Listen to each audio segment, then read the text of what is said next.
it just right. Hope somebody could be there. No one shows up. Let's just go home. Hope I did it just right. Hope somebody could be there. No one shows up. Let's just go home. Welcome to One on One with Jane. I'm your host, and today I have Jason Edgil on my show, and he's a first-time filmmaker. He said the story in my journal was fun, and in one of the I think extended trailer, I thought might as well add that shower scene a little bit. I know my brothers are gonna think he was naked in the shower. He wasn't. If they see it online, yeah, because it's a way I faked it. He was wearing his jogging suit, and one of my friends you said, just do it with someone wearing underwear or a bikini or something. Yeah, but to tell you the truth, I started to feel down after COVID, and I wasn't sleeping that much, and I only slept some of the scenes I was directing with 30 minutes of sleep. Yeah, that's not very much sleep at all. And I almost fainted. I was even letting Scott direct. Scott thought of some good ideas. So I said, okay, Scott. I couldn't wait to finish. I almost lost interest in filmmaking because after COVID, you know what I mean? I wasn't sleeping that much. And I was thinking, how could I? Come on, Jane, what's wrong? I pointed to myself. Don't do this to yourself, Jane. And I went back to normal. Even Dinah, the black girl, looking at me, she looked at me like I was a weirdo. I was almost going to faint because I was thinking this, thinking that, and I was feeling drained from thinking over what I was doing. There was a Chinese place they gave me a Chinese place to film at, and I was thinking, gosh, I kept thinking there's no door there, it's gonna make a lot of sound. Every time I kept turning around looking, I couldn't explain to them, their English was really bad. Oh yeah, did you see some of the scenes? I dressed up that one small room I have here, and I switched everything around. I cleaned it up with radio full blast, wondering what else I should put in that room. And I bought a cool telephone. It was $40 when it first came out. You click on it like this, and it has scary stuff on it, so it's good. It was used for therapy scenes. Oh yeah, with Bill. That's what I was trying to do. Actually, my favorite line from the movie is, the first guy, the mean guy that shoots me and kills me. He goes, "You know what else is this in?" The last line, she says, "YC, you care." I really like that line for some reason because it was really abstract. But it really came together and ended up wrapping up the movie. Come to a man's house and taking pictures of his shit. Oh, that's my actual favorite line. And I had Robert. It was an older guy. He drove us crazy behind the scenes. I don't know if you ever met him before. Certified. Yeah, certified senior. I called him. So I knocked on the neighbor's door, and then they said he passed away. One time he thought he could meet up with a girl. It was a redhead. I remember, and she ditched him. And when she ditched him, that's why I ran into him at Taco Bell. I said, I need a guy that's going to be playing a racist guy against Middle Easterns. He said, I'll play the racist guy. I'll be the racist guy against Middle Easterns. And guess what? He did play that guy.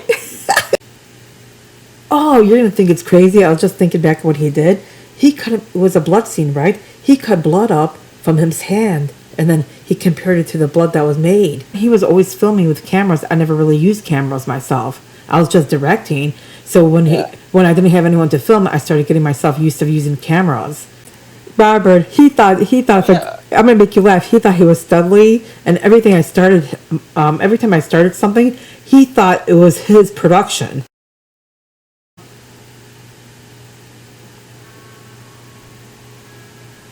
So everything was out of order. Then he put it in order, right?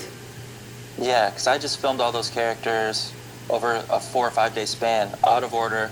And then when editing, I put all the characters together, and I pieced the storyline together. Yeah, come to think of it, when you do that, it's kind of more mind-boggling. I know this is a different topic, but Dan has my name as a domain. Oh, he owns JaneDabish.com? Yeah, and I wanted to get that before, and I was like, he's using my name. He has my name, too. Really? It's JasonEdgil.com. Yeah. Are you joking? No, he has them. Why? He's not doing anything with them. He was just being funny, just trying to buy up names. But he has my name as well. Good for him. I might have to buy it off him though. I might have to buy mine back. The lines written, like I try to cut. If you see a cut before someone's there's that scene before Scott says tear my balls off one at a time.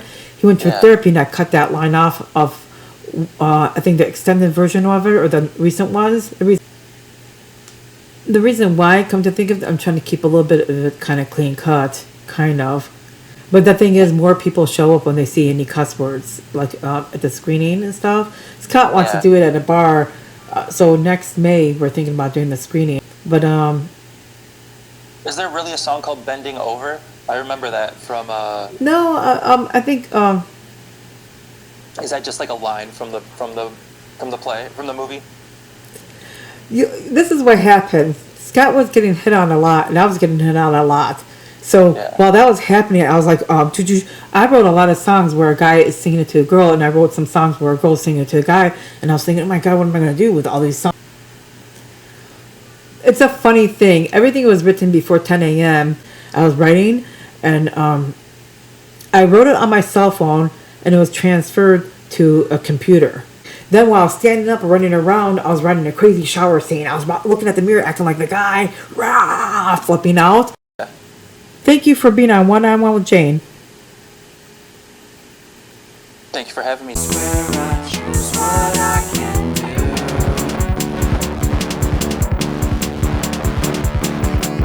Hope I did it just right. Hope somebody could show up. No one shows up. Can I get a ride home?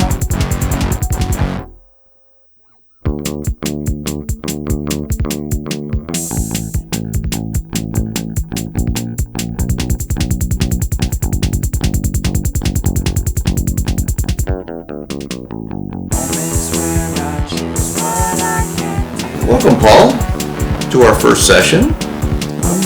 Sit down. Tell me a little bit about yourself and what brings you here today.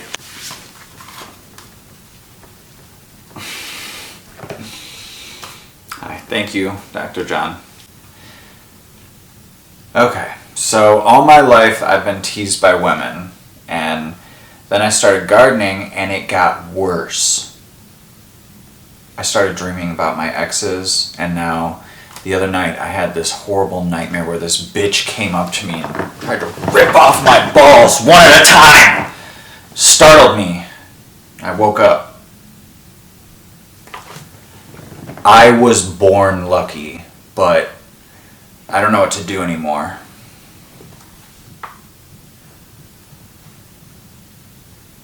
You have a point.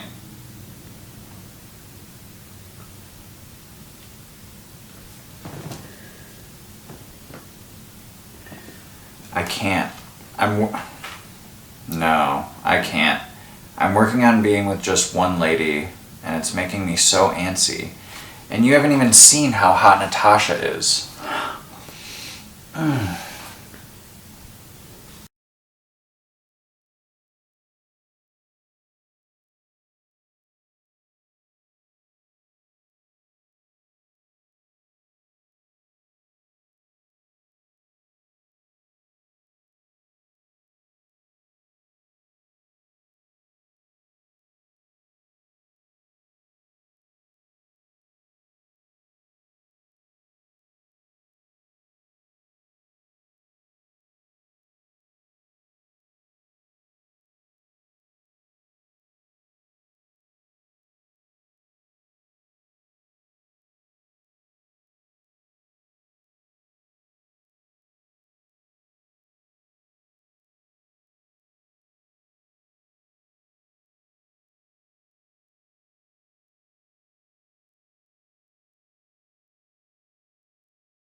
Hope I did it just right. Hope somebody could be there. No one shows up. Let's just go home. Hope I did it just right. Hope somebody could be there. No one shows up. Let's just go home. 'Cause home is where I choose what I can do. Home is where I choose what I can do.